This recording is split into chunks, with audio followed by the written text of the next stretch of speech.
Auswandern nach Italien. Ist Italien vielleicht das verkannte Steuerparadies für deutsche Rentner?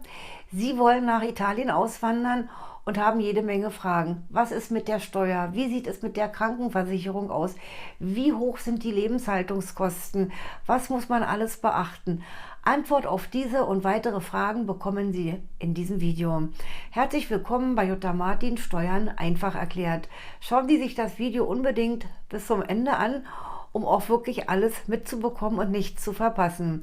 Dieses Video entstand speziell auf Wunsch eines Zuschauers. Ja, ich weiß nicht, ob ich den Namen richtig ausspreche. Er heißt Tyron Mickey oder Tirone Mickey. Ich hoffe, dass ich ihm damit helfen kann. Und Ihnen, meine liebe Zuschauer, natürlich auch. Ist Italien wirklich das Steuerparadies für deutsche Rentner? Das schauen wir uns mal genauer an. Wir beginnen mal mit der Einreise. Also da Italien ja genau wie Deutschland zur EU gehört, benötigt man einen gültigen Personalausweis oder einen Reisepass für bis zu 90 Tagen. Will man sich länger in Italien aufhalten, dann muss man sich an die zuständige italienische Behörde wenden. Also da gibt's eigentlich gar keine Probleme. Eine Aufenthaltsgenehmigung ist schon seit 2007 für EU-Bürger nicht mehr erforderlich. Ziehen Sie aber komplett nach Italien, dann müssen Sie sich innerhalb von 20 Tagen nach Ihrem Umzug auf das zuständige Einwohnermeldeamt begeben. Das nennt man Officio Anagrafe. Ich hoffe, ich habe es richtig ausgesprochen. Die vorzulegenden Unterlagen, die sind ja von Region zu Region, von Gemeinde zu Gemeinde unterschiedlich. Also in der Regel benötigen Sie einen Personalausweis oder Reisepass, dann Ihre Steuernummer, gegebenenfalls einen Mietvertrag und falls Sie verheiratet sind, die Heiratsurkunde. Aktuelle Reise- und Sicherheitshinweise finden Sie auf der Webseite vom Auswärtigen Amt. Dort finden Sie zu Covid-19 die aktuellen Hinweise zu Beschränkungen im Land, Hygieneregelungen und Besonderheiten in den einzelnen Regionen. Die Webseite finden Sie unter www.auswärtiges-amt.de/de. Wie sieht's mit den Lebenshaltungskosten aus?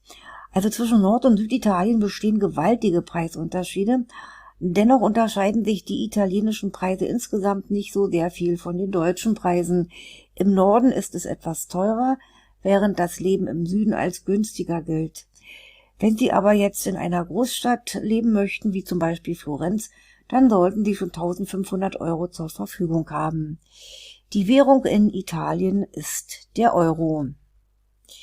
Das Klima, ja, ist genauso unterschiedlich wie die Lebenshaltungskosten. Also auch hier gibt es zwischen Nord- und Süditalien gewaltige Unterschiede. Im Norden sind die Jahreszeiten deutlich ausgeprägter, so wie wir es auch eher von Deutschland her kennen, also mit kalten Wintern und warmen Sommern. Und Italien hat im Süden Europas ein ganzjährig warmes Klima. Die Winter sind mild und in den Sommermonaten, ja, da liegen die Temperaturen so knapp unter 40 Grad. In den Küstenregionen sorgen die Meere für ein gemäßigtes Klima. Was viele immer interessiert, ist die spannende Frage der Krankenversicherung. Das öffentliche Gesundheitswesen in Italien, Servizio Sanitario Nazionale, abgekürzt SSN, hat allgemein einen guten Ruf. Wenn Sie als Rentner keiner versicherungspflichtigen Beschäftigung nachgehen und nur Ihre deutsche Rente beziehen, bleibt Ihre gesetzliche deutsche Krankenversicherung weiterhin bestehen. Sie sind dann also auch in Italien über diese gesetzliche Krankenversicherung versichert. Das ist im Sozialversicherungsabkommen mit Italien so geregelt. Vor Ihrem Umzug müssen Sie bei Ihrer gesetzlichen Krankenkasse allerdings einen Antrag stellen. Anspruch auf Leistungen in Italien haben Sie allerdings nur für die Leistungen, die auch für die gesetzlich Versicherten in Italien vorgesehen sind. Eine private Auslandskrankenversicherung kann daher sinnvoll sein. Sind Sie privat krankenversichert, dann müssen Sie den Krankenversicherungsschutz mit Ihrer privaten Krankenversicherung hier in Deutschland besprechen. Neben dem öffentlichen Gesundheitssystem gibt es auch zahlreiche private Gesundheitseinrichtungen und Ärzte, die eben auch private Sprechstunden anbieten. Und von daher macht es schon Sinn, eine private Auslandskrankenversicherung abzuschließen, auch um überhaupt mal schneller Termine zu bekommen. Die Amtssprache in Italien ist Italienisch, also die primäre Amtssprache. Es gibt auch noch mehrere regionale Amtssprachen. In Südtirol wird überwiegend Deutsch gesprochen Und neben Italienisch ist Deutsch in Südtirol auch Amtssprache.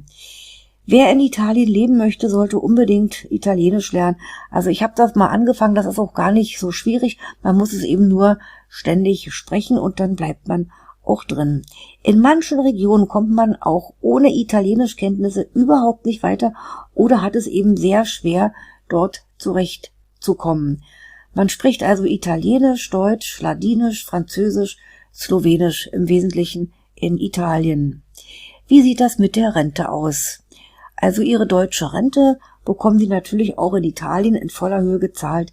Sie können weiterhin Ihr deutsches Bankkonto nutzen oder auch ein italienisches Bankkonto eröffnen. Also das spielt für die Überweisung der Rente überhaupt keine Rolle. Beliebte Orte, ja, die gibt's wie überall. Aber Italien hat so viele schöne Fleckchen zu bieten, aber die Toskana ist als Ziel für den Ruhestand besonders begehrt. Sie vereint Natur- und Kulturschönheiten, bietet schöne Strände mit ausgezeichneten Bademöglichkeiten und hat sanfte grüne Hügel mit ausgedehnten Weinbergen, wie man hier so schön auf dem Bild sehen kann. Bozen ist eine Stadt in Norditalien, in der auch Deutsch als Zweitsprache gesprochen wird. Die Stadt ist sauber und gut mit öffentlichen Verkehrsmitteln ausgestattet. Die Lebenshaltungskosten sind in Bozen etwas höher als im restlichen Teil von Italien. Gehen wir mal in den Süden. Apulien, das ist der Stiefelabsatz des italienischen Schuhs, ist mit seinen weißen Sandstränden am türkisfarbenen Meer eine gute Wahl und bei den Touristen noch nicht so bekannt und dadurch natürlich weniger überlaufen. Für italienische Verhältnisse ist das Leben in Apulien sehr günstig. Aber auch Sizilien, die größte Insel im Mittelmeer, ist neben Apulien eine weitere günstige Alternative. Sizilien bietet von Traumstränden, Vulkane und Lavalandschaften über weltberühmte Restaurants eigentlich alles, was das Leben lebenswert macht. Also ich war selber mal auf Sizilien, eine fantastische Insel. Aber letztendlich muss hier natürlich jeder nach seinen Vorlieben und seinen eigenen Geschmack entscheiden. Reisen Sie vor dem Auswandern unbedingt für mehrere Wochen oder Monate in Ihre Wunschregion, um wirklich eine endgültige Entscheidung treffen zu können. Welche Vorteile bietet Italien? Nun, die Lebensfreude der Italiener ist allgemein bekannt als ansteckend und wirkt sich wirklich positiv auf das allgemeine Befinden aus. Das angenehme Klima am Meer, die italienische Küche und die kulturelle Vielfalt sind weitere Vorteile, ganz klar. Italien gilt als eines der geschichtsträchtigsten Länder der Welt. Das spiegelt sich vor allem in der Architektur, Kunst und in den unzähligen touristischen Sehenswürdigkeiten wider. Ja, selbst jedes noch so kleine Dorf bietet spannende Sakralbauten und blickt auf ein reiches kulturelles Erbe zurück. Wenn es Vorteile gibt, gibt es natürlich auch Nachteile. So viel habe ich eigentlich gar nicht zusammentragen können. Ein Nachteil kann die Sprachbarriere sein, das liegt aber an jedem selber. Je nach geografischer Lage kann es häufiger zu Erdbeben oder zu vulkanischen Aktivitäten kommen. Damit muss man eben rechnen, das muss einem klar sein. Auch die Bürokratie kann mitunter sehr belastend sein. Jetzt kommen wir zu dem spannenden Thema Steuern. Also zwischen Deutschland und Italien wurde ein Doppelbesteuerungsabkommen geschlossen und damit ist eben sichergestellt, dass Ihre Rente nur in einem Land versteuert wird. In der Regel ist es das Land mit Ihrem gewöhnlichen Aufenthalt. Die Rente aus der gesetzlichen Rentenversicherung darf Deutschland nicht besteuern, wenn Sie in Italien wohnhaft sind. Also länger wie 183 Tage oder ständig in Italien wohnhaft, hat Italien für die gesetzliche Rente das Besteuerungsrecht. Jetzt, Achtung, jetzt kommt es. Verlegen Sie Ihren Wohnsitz in bestimmte Regionen in Süditalien, gibt es für alle Rentner eine Pauschalsteuer.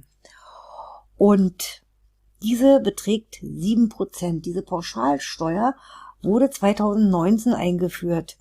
Also seit 2020 gibt es eine Steuervergünstigung für alle, die ihren Ruhestand in Süditalien verbringen. Sie müssen in einer Gemeinde mit unter 20.000 Einwohner gemeldet sein und dürfen mindestens 5 Jahre keinen Wohnsitz in Italien gehabt haben. Die Steuervergünstigung gilt für die süditalienischen Regionen Abruzzen, Apulien, Basilicata, Kalabrien, Kampanien, Molise, Sardinien und Sizilien. Hier gibt es eine Steuerermäßigung von 7% für 5 Jahre. Um die Pauschalsteuer in Anspruch nehmen zu können, muss man den letzten Steuerwohnsitz angeben. Pensionen werden weiter in Deutschland besteuert. Das Doppelbesteuerungsabkommen Italien, Artikel 19, öffentlicher Dienst, regelt das. Für Ruhegehälter aus öffentlichen Kassen gilt eben das Kassenstartprinzip.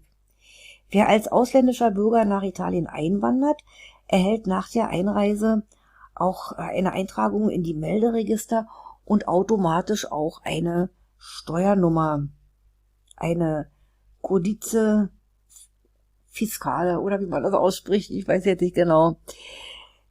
So, dann gibt es außerdem noch eine Pauschalsteuer für wohlhabende Personen, um die es hier aber jetzt nicht geht. Also Italien bietet 2 Steuervergünstigungen an. Ja, das war's im Prinzip. Schauen wir uns nochmal das Fazit an. Zwar ist das Leben in Italien nicht unbedingt günstiger als in Deutschland. Italien ist aber ein attraktives Ziel für Rentner, die ihren Lebensabend ja im Süden verbringen möchten und von der angenehmen Wärme profitieren wollen. Italien hat wunderschöne Landschaften und Kulturschätze. Die italienische Küche, ja, die genießt Weltruhm. Also wenn es warm, sonnig und etwas locker sein soll, bietet sich Italien auf jeden Fall an. Also ich persönlich war in Kalabrien, auf Sizilien, in Como und in Neapel und war jedes Mal begeistert von diesem Land. Ja, und dann noch ein letztes. Das Leben in Italien ist trotz der weltweiten Corona-Pandemie attraktiver denn je.